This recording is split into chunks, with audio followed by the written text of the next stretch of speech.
Give us your testimony. Good to be back. Good evening, Chairman Hughes and members. My name is David Weinberg. I'm here representing the Brennan Center for Justice, and we are opposed to Senate Bill 1911. The Brennan Center is opposed to this bill for what it does, which is follow a trend that we are seeing in this legislature of criminalizing the behavior of election workers. And just to be clear, as Chairwoman Siegel said, this bill is not a bill about Harris County. This bill applies to all 254 counties in the state of Texas.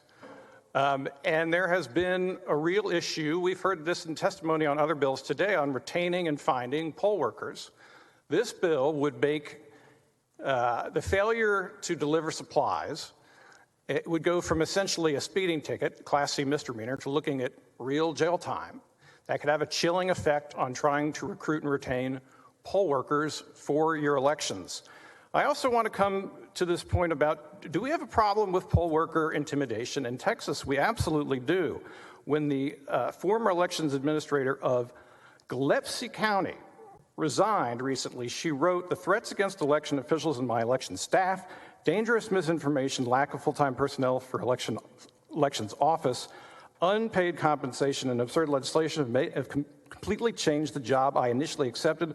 The life commitment I have given to this job is unsustainable." So I would urge this committee, let's take a long and hard look at the best policy way forward on this issue. I think increasing criminal penalties for election workers is not the best way to go. I'm not endorsing it, but there is a bill that's going to be heard this Thursday in the House Elections Committee, which takes a very different sort of approach in terms of how do you deal with an issue like this. So that is my testimony, and thank you. Thanks for your testimony.